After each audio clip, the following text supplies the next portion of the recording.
Hi, welcome to the video. We are going to be looking at, the letter from Julie Chrisley's best friend. Her bestie opens up in her letter. This is the sentencing memo attachment that included all of these letters. I think it's Exhibit C or something like that. But there are tons of letters in there. I've already done the one that her plastic surgeon sent in, and you can go back and check out that video. I didn't think it was that helpful to her case in terms of if you're asking a judge for leniency. I would have wanted a lot more in a letter, and I don't think that that would have been the person that I would have chosen to submit a letter. So go back and look at that. See if you agree with me on that. Should that letter have been included, or should they just left that letter out? Yeah. We're going to go ahead and jump into what her bestie has to say, because hopefully this is someone who has known her for quite a while and will have a lot more insight into her character and her as a person. All right, so again, this was let's scroll down here. Yes, I can do this on this. Okay, Defendant Julie Chrisley's memorandum in support of a below guideline sentence.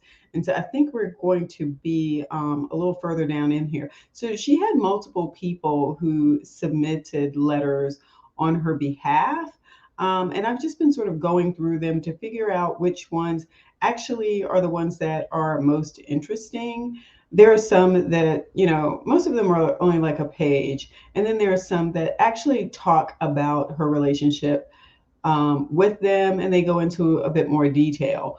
And that was one of the reasons why the letter with the, what do you call it, with the plastic surgeon sort of stuck out, because it didn't. And as a matter of fact, it reminded me of the letter that Cory Booker sent in for Elizabeth Holmes for her sentencing. And this was the plastic surgeon one here. That literally, I was just like, it's got like 3 sentences in here about her.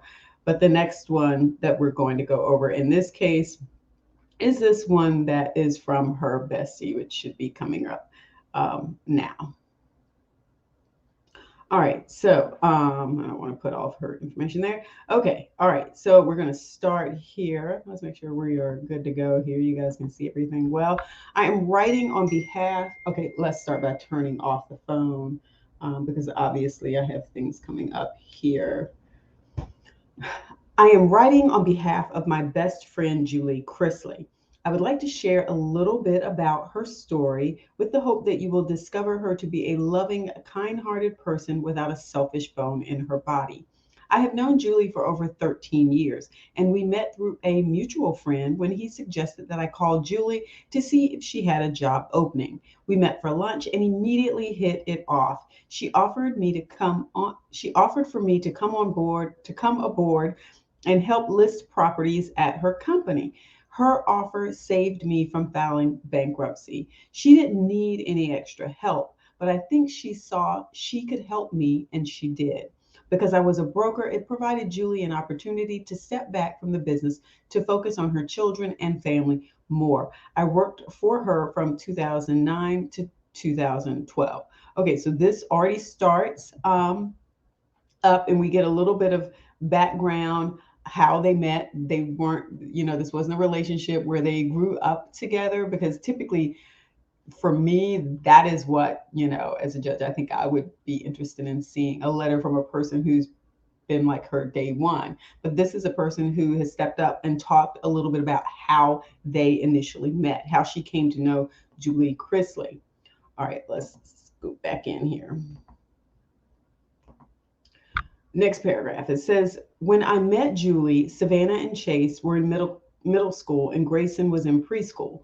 Julie was always running the children around, planning birthday parties and volunteering for activities.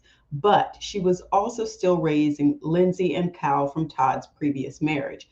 Julie was a steady figure in their lives as well, since she raised them from an early age when their biological mother was not a presence. Kyle had major emotional challenges as well as drug abuse issues. And when I met Julie, they had him in an intense treatment facility, and she was always taking calls regarding him and his treatment. It was very wearing on her and the family. Lindsay was downtown in college at Georgia State, and she was in a rebellious stage and decided to elope with a boy that the family had not even met yet. To say this is to say this was a stressful time and that Julie was pulled in a million directions is an understatement. Somehow, through it all, she was always so graceful, strong, and resilient. In March of 2012, she was dealt another blow. She was diagnosed with breast cancer. She pressed through as though there was no other option but to live, if not for herself, but for those around her. I was always and still am amazed by her. So let me stop here and talk about the children, because I wish he had actually broken that up into two paragraphs and talked about the children and then talked about the breast cancer diagnosis separately, so that, hey, that would have been more convenient for me. But in talking about the children, as parents, we take on this responsibility when we have children to, make sure that we are providing a loving and safe home environment for them. It sounds like Kyle and Lindsay may have been missing some things because of their biological mother. She wasn't available, that sort of thing. But here's the thing, and I'll say that it is nice to have her step up and say this about Julie, because as an attorney who does not practice family law, I still hear, as an attorney, because I hear it through the other things that I may be working with people on, the family dynamics are very complex. And there are plenty of partners in a marriage who would not do what Julie did. So, I don't necessarily say we want to give her credit for doing that. I think that's what you want people to do.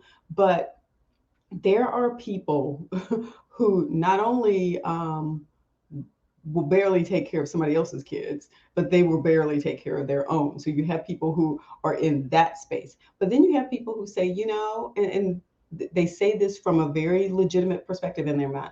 They say, hey, you know what? I actually have to put my kids first and make sure they are well taken care of. But it looks like Julie and Todd were in a place where, and money provides you that privilege, right? Let's just go ahead and acknowledge that money makes this something that you can do. She could step back from her business because her bestie stepped up. Okay. That allowed her to spend more time on family when family was having these issues. It allowed more time for her to help Cal and help Lindsay and to make sure that, they received good guidance as they were making decisions about, their pre-adult and adult life choices. So not everybody, and my glasses are so messed up, not every partner is going to be willing to put in that kind of time, energy, effort, and love for children that are not theirs. So it does speak to character. And I think that's one of the things that, like I said before, differs a lot from the letter that the plastic surgeon submitted. This is the kind of thing that you want to see in a character letter that's being submitted to ask for leniency. All right, let's go back and see here. All right, so then she says, and like I said, I wish she had broken that up, because then we could talk about the breast cancer. And it may be that she didn't know a whole lot about what was going on with Julie's breast cancer. And so maybe that's why she tacked it on to the end of that. And it also could be that she was just trying to say, hey, while she was doing all this stuff with the kids, the woman's, has her own health issues. Okay, so then she says 2012 would continue to be a challenging year for Julie. Julie's father-in-law died in July 2012 after battling cancer, and Todd and Julie learned they would become grandparents. This would be a happy occasion for most people, but unfortunately their son Kyle nor his girlfriend were going to be able to care for the child. Todd and Julie knew that they were going to have to seek custody of their granddaughter Chloe. Julie would now become the mother to a grandchild from a son that wasn't even biologically hers. Julie never complains about her role in Chloe's life. She has taken on her role as mother to Chloe gracefully and as though it is her duty to the family. She is the most selfless person I know. I have spent evenings with Julie and Chloe at home, and to see her with Chloe, you wouldn't even know that she isn't biologically hers. The love they share is deep. I can't imagine the loss Chloe would feel to lose another parent at this developmental stage in her life. Chloe would be greatly scarred by another change in her living arrangement from the loss of Julie. Chloe is biracial and has many challenges from ignorant people around her, as well as the depth of her abandonment issues for which she continues therapy. If you need just one reason for leniency on Julie, it would be for Chloe. And let me talk about this one because I brought this up in another video. I brought this up in another video about how we look at punishment and sentencing after someone has been convicted.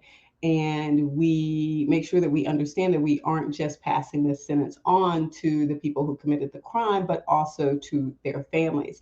And in the case where we have minor children, especially children in this circumstance, do we want to do a deeper analysis and really truly consider the impact that's going to take place here? Now, she's laying this out, and there are plenty of families who are in situations similar to this, where they have young children and children who, may have been impacted by other things that have gone on in their lives, and they finally get to a point of stability. And now, because of things that the parents have done, now because of the things that the parents or these other grown adults have done, these children are now the ones who are impacted. So, when I go back to what she was asking for in her sentence, one of the things she asked for was this sort of split sentence where she could serve some time and then be at home and then serve some time, if that was the case. But remember, she was asking for a non-custodial sentence. She didn't even want to serve time. So it was, please let me stay at home. If I can't stay at home, can we split it up so that Todd and I aren't both in prison at the same time? Or can we split it up so that mine is not served all at one time, so we don't have me out of this child's life? So when does our justice system look at this? Because there's a question about whether or not there's a real true balance going on in terms of the crimes that they committed and the impact to minors who are still at home. I don't know. You guys tell me in the comments what you think about that. Do we need to be looking at this? Have we gotten this right? Or is it time to totally look at doing this system anew? You tell me. You tell me. All right, let's go back. So now it looks like we're going to talk about the mother-in-law. Julie is also the main caretaker for her mother-in-law, who is battling bladder cancer.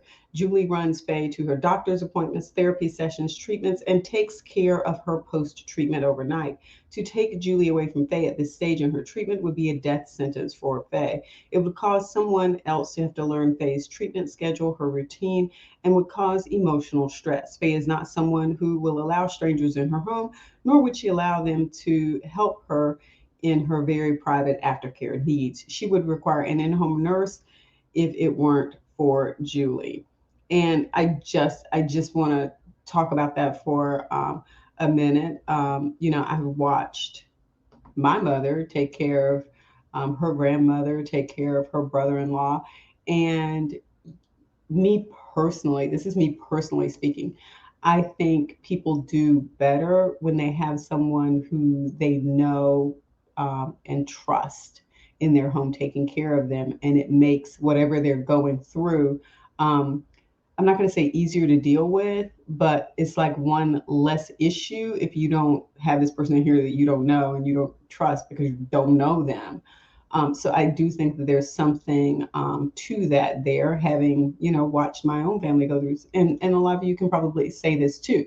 If I've been diagnosed with something, who do I want around me to take care of me? So there's some validity in what she's saying. Again, this is one of those sentencing memos that I think does a good job of laying things out, that the judge should truly consider. Like, this is one of the better letters that I've read in terms of how the bestie is putting it together. And this person is a bestie, so we're thinking this person would know, right? But if you were in that case, think about, your family members and, my grandmother, my mother had someone come in and help out, but still. All right, so let's go further down here. We're on the next paragraph. Over the 3+ years that we worked together, Julie and I became great friends. She was there when my children were born. She always calls to check on me, and she is always someone I can count on to tell it to me straight and offer honest advice about raising my own children or my business. She is a shoulder to cry on and a comforting presence in my life. I've never known her to be unkind to anyone. If you were to know her personally, you would understand why I cherish our friendship so much. Again, very much a bestie friend type letter, unlike some of the other ones that are more in passing. You know, you ask somebody to write a letter for you, and they're like, okay. You can tell who writes a good reference letter, who sat down and thought about it, and who did it just because you asked them to. All right, last paragraph. I am trying to come to terms with the verdict, and I have prayed that Julie is provided leniency. It is my prayer for Julie to be given the opportunity to shine her light on those around her where she is needed most. I've heard her speaking with strangers on the phone to offer support and advice to someone who was just diagnosed with breast cancer. I have heard her in public meet a stranger and offer uplifting words to them on a bad day. I have had her turn to me in the car while driving to brag on someone she met and share that uplifting story with me. I have seen her shine her light on so many around her. Although there is a TV persona of Julie, her private one is even more real and sincere. Julie's entire life has been centered around her family and serving others. I know her to be a faithful follower of Jesus, and I pray that she has the opportunity to stay with her family and continue to make a positive impact on those around her. Julie is a credit to her community, her family, and to herself. So this is her bestie sort of wrapping this up. And at the beginning here, where she says this piece about, I am trying to come to terms with the verdict, you know, again, this is a person who presents as very authentic because she's telling the court, look, I'm struggling with this too. Like, this is my best friend, you know, to read all of this, to see all of this play out, you know, is not just uncomfortable. I'm having struggles. I'm struggling with this. And she's very honest, it appears, about that. And so again, this is one of those memos that reads well for Julie. Now, this doesn't mean that everything Julie did get kicks out the door or anything like that. The judge, you know, considers it as the judge is considering the sentencing. But if you're one of these people, you know, or an attorney out there who's thinking about, you know, how letters should be written and what to think about, maybe you're a law student thinking about this. But if you're on your own and you're asking your friends to write a letter for you, you know, on behalf of you to speak about your character and those sorts of things, you know, make sure this is the kind of friend you ask, okay? A bestie, and this person isn't even her day one, right? This person came into her life later. And granted, this person's probably going to have an even better view about Julie because this person was at a point in her life where she was struggling. And so let's think about it now. If you're struggling and this person comes in, this person's going to look like an angel to you. And maybe you can have blinders on to some things that your angel does because maybe you don't want to see them in that light. But this person doesn't come across that way because she says at the very end, okay, that she's having trouble, you know, accepting what has happened and what has been said, and she's hoping for leniency. So it looks like, you know, she's showing her human side, and it's this kind of memo that I think makes more of an impact with the judge than some of the other some of the other letters that just sort of say, I know the person to be, you know, a kind-hearted person, da da da. Okay, so this is a decent letter. So if you learned a little bit more about this and appreciate learning about how these sentencing memos work, how these character letters work, then go ahead and give the video a thumbs up and don't forget to subscribe. Peace.